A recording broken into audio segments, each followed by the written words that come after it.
welcome to Canadian Justice. I'm Christine Van Gyn, and today we're talking about Bill C-11, a new bill to update the Broadcasting Act that's now on its way to the Senate. The legislation has come under fire for a number of reasons. One significant reason is that it appears as though the new law would empower government to regulate user-generated content, like Facebook videos, TikToks, YouTube, user-generated and uploaded content, and Instagram. The bill was introduced in the last parliament as Bill C-10, and the government tried to rush the legislation through because of a snap election that was looming. But now, with no election in sight, the government has once again restricted debate and is rushing it again. The question is why? Here to talk about what the bill does and some of the concerns around it are two legal experts, Professor Michael Geist from the University of Ottawa School of Law and Rosa Addario from Open Media. Thank you both so much for joining me today. Professor Geist, let's start with the beginning. What is the bill supposed to do? What's the stated purpose? What's it trying to achieve? Well, when you listen to the government, and first off, thanks for having me. When you listen to the government, they say this was all about bringing in the large streaming services into the Canadian system, the Netflix and Disney's of the world, and making sure that they contribute to CanCon. Yet along the way, it took a detour, and earlier exceptions from the last bill that would have excluded user-generated content then were taken out in the last bill. In this bill, an exception was put back in, but a new exception to the exception was added. Bottom line, there are real concerns, and this has been echoed by many digital creators. It's been echoed by the platforms themselves, the TikToks and YouTubes of the world, that a significant amount of that user-generated content can be caught by the legislation, and the CRTC has in fact confirmed that that's the case. And so while it may have started as a bill focused on large streaming services, its implications have extended far broader by treating the content of millions of Canadians as potentially subject to these regulations. Professor Geist, why would the government want to regulate user-generated content, though? What would be achieved from that? Yeah, well, the government says they don't. What they say is what they want to do is capture things like professional music on services like YouTube or TikTok to ensure that those platforms pay. But of course, there certainly could be a way to say we want to ensure that there are contributions from these platforms, but that we leave aside the whole regulatory approach. Because what we've learned through some of these hearings and from expert witnesses is that you simply can't easily separate out the so-called professional music from so much of the other content. You know, TikTok, for example, has taken a look at the way the legislation is crafted and come to the conclusion that all TikTok videos featuring music are caught by the act. Yeah, I mean, TikTok, it's usually the idea is like a very popular song and people will do a dance to it. Ms. Addario, what can you say about some concerns you might have with this bill?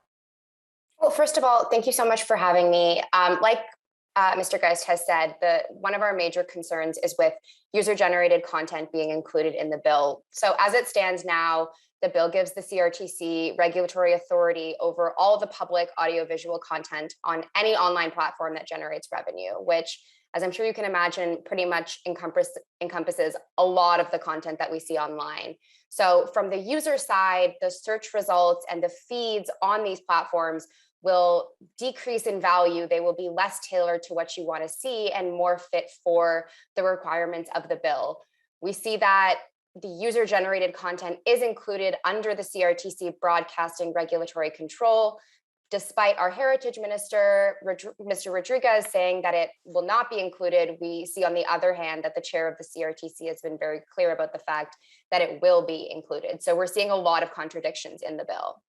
Professor Geist, this is one of the things that confuses me so much about this debate, is that the government continues to say, no, we're not doing this. The CRTC kind of says something else, and then the stakeholders, you know, I'm a stakeholder. I have a YouTube channel of my own, all have different concerns. I mean, what is happening? Like, where is the truth and why is it so hard to get to? Yeah, I don't have a good answer for what we've seen. All I know is that I recently tweeted saying that at this stage it would be easier for the heritage minister to simply say that he denies everything the CRTC chair has said and might say about Bill C-11 because he's been contradicted so much. So he's been contradicted on user content. He's been contradicted now on whether or not algorithms may be at stake or at play as part of this legislation. And I've said, it's hard to avoid the conclusion that the government simply engaged in gaslighting on this. They've had so many witnesses, they've had so many experts take a look at the legislation, say there are reasons for concerns, Yeah, and yet they continue to maintain otherwise. it feels a little bit like that. We've got to go to commercial break, but we'll be right back.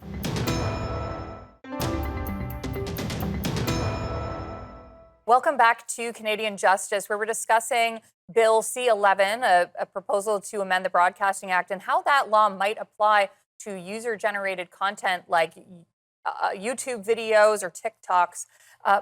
Now, Ms. Adario, the concept behind the bill, the government says that what they want to achieve is increasing the visibility of Canadian content on streaming platforms. So how is that defined? What is Canadian content and who gets to define it? That's a great question, and it's really key to understanding this legislation. So Canadian content is defined as it is under this bill by a points-based definition system called CanCon that actually has not been updated in almost 40 years. It was built for the broadcasting era, and this bill is trying to force our internet regulation under a model of broadcasting, which, as we know, is just simply not the way the internet works. So as it stands, many online content creators will not financially or promotionally benefit from the existing CanCon system. And it's unclear if they'll benefit under this bill. As soon as we see this bill go through, the first day that it's active, our content creators will suffer in Canada. They will not qualify for financial support, and yet they will see their content be regulated and may see their content deprioritized in feeds. If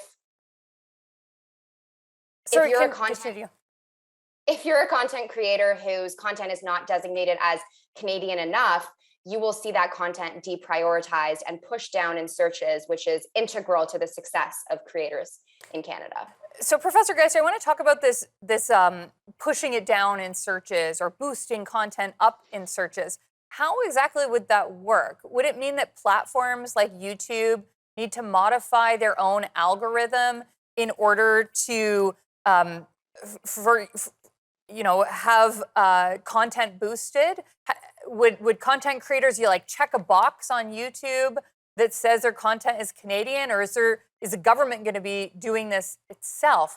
How exactly is the Canadian content boosted by the algorithm? How would that work in practice? Yeah, no, you're asking a lot of, I think, the right questions. In fact, some of those came up at a Senate hearing where they started trying to ask those questions of government officials in the CRTC. And I have to say that at this stage, it's pretty clear the government itself doesn't have a lot of good answers. On the issue of how will they identify what's Canadian in a user content world, there were no good answers. They identified, for example, the possibility of using something like YouTube's content ID system, which is used for copyright purposes to try to track where the particular music originates and whether the copyright holder is Canadian or not. That applies just to YouTube. It doesn't apply to many of the other services that might be captured by all of this. And even there, it's trying to shoehorn in a system that really isn't designed for that. And of course, there might be much other content that doesn't qualify at all in that regard. Even if they are able to identify, it's through an opt-in system or some other system for what counts. At the end of the day, the concern is as I think Rosa just noted, that the CRTC may effectively go to these platforms and say, okay, you've got to prioritize Canadian content. And so they will prioritize those that tick the right boxes or that qualified appropriately. Those that don't will effectively be deprioritized. They won't appear in the same way in the feed.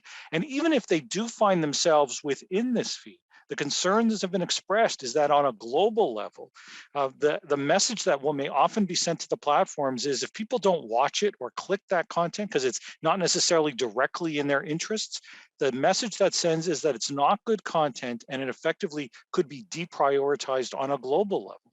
Which, I mean, there's a huge audience for YouTube videos beyond Canada. So that's that's obviously a big concern because this is how a lot of people make their money with their YouTube channels. Rosa, what platforms would this apply to? We've been talking a lot about YouTube, which is one of the big ones, but would this apply to smaller and newer streaming platforms? And is there some threshold that determines who it applies to? It's a great question. So it's true what you're saying that it will apply to those big streaming giants we think of like Netflix and YouTube and Spotify, but it will also apply to smaller independent platforms like BritBox, like Twitch, like podcasting apps, basically anything that hosts visual or audio content. So there's a real concern that we'll see these small independent platforms that host this content leave the Canadian market because they're not able to meet the requirements to host large quantities of Canadian content. Just really briefly, Twitch is a gaming, it shows videos of games. Like, would a Canadian gamer qualify? Because the games are not Canadian games. So it's a great question that you're asking, and it touches on what Michael previously said about how opaque and unclear these rules are. We don't have concrete answers to a lot of these things. We've got to go to commercial break, but we'll be right back.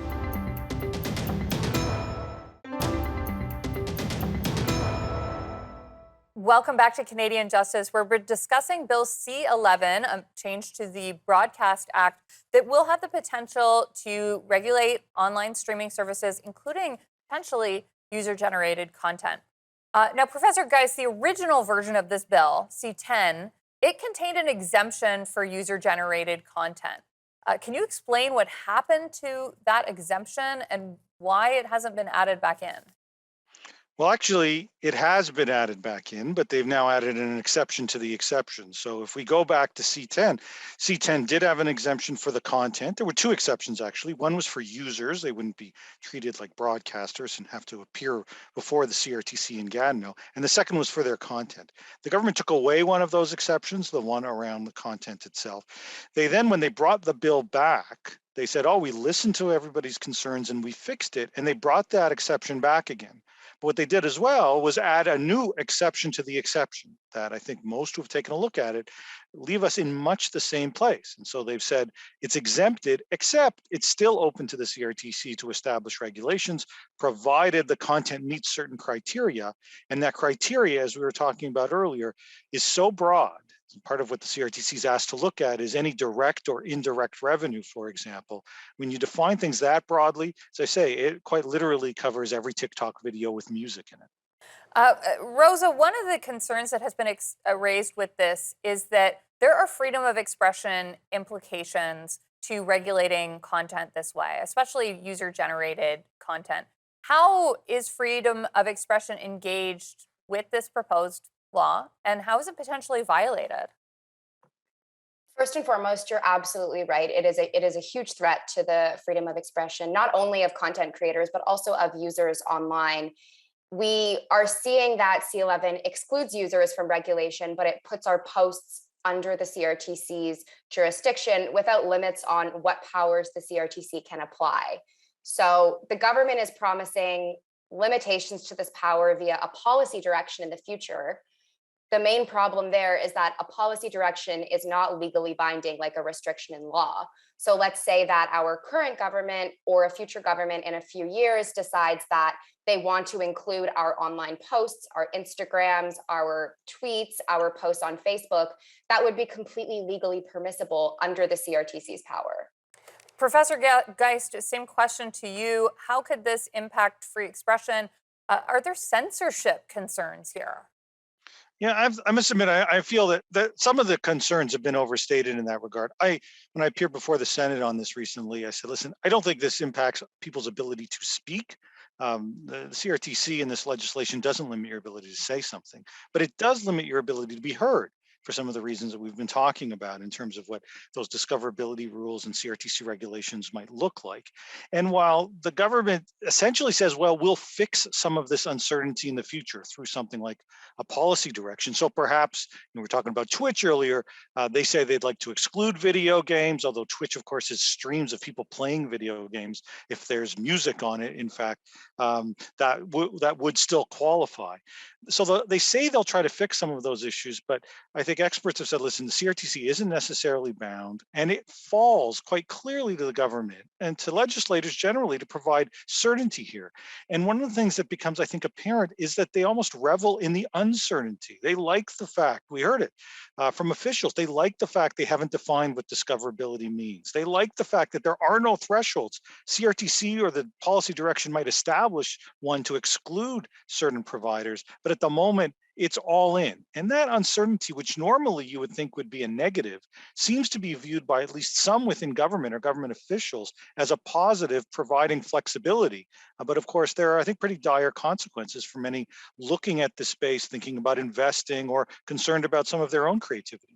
Rosa, we've got about a minute, but now this bill is on its way to the Senate. So what could happen there? Does the Senate have concerns about it? Could the Senate change the bill and it could, resolve some of these problems? Is that a possible scenario? So we do still have a key chances to fix this legislation. Senate will be debating up until roughly November on this. And it's imperative that we communicate to our senators just how dangerous this legislation is. And we let them know that as users, as content creators, we are worried about our freedom of expression. We are worried about our feeds, and we are worried about the way that the internet is going to change under this bill. Professor Geist, same question. We've got 30 seconds. Anything to add to that?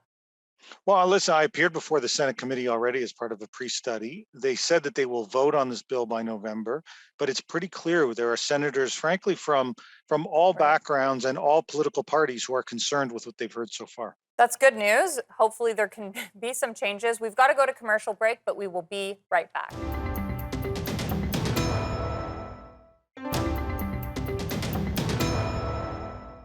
Welcome back to Canadian Justice, where we're discussing Bill C-11, which would make changes to the Broadcasting Act, including the possibility of regulating user-generated content on online streaming services.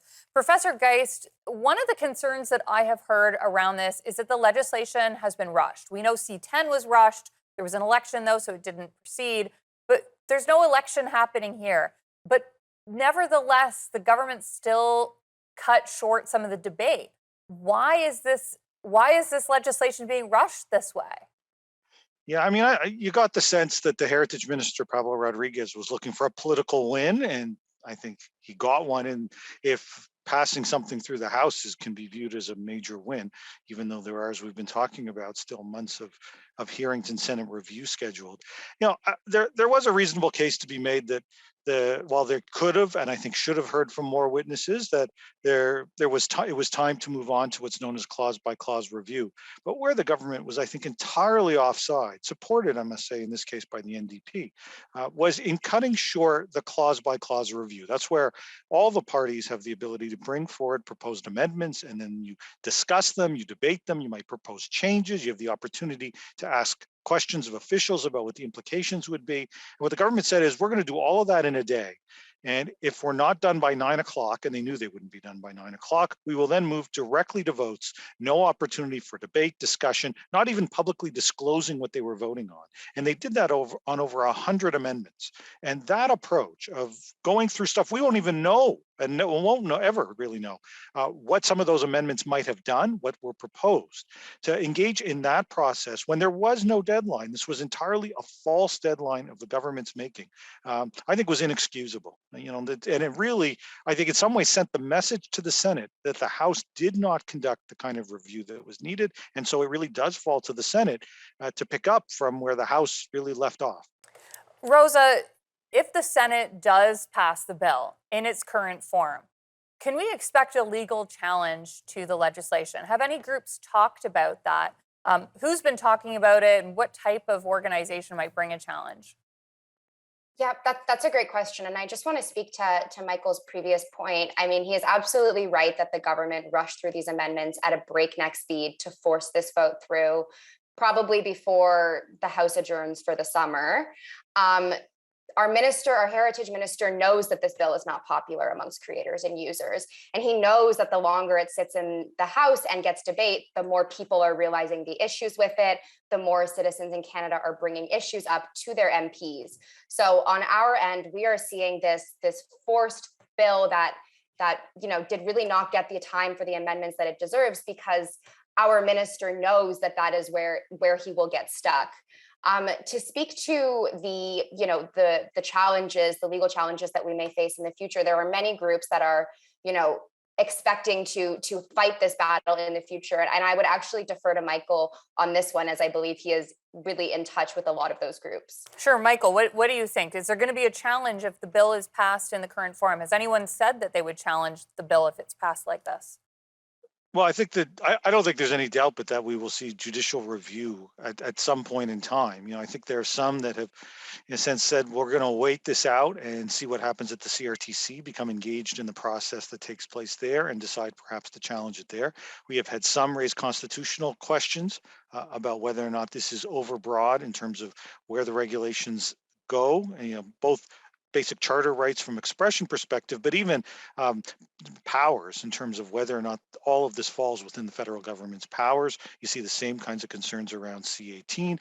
There have been, and it's been discussed already at the Senate committee, questions about the implications for our trade agreements.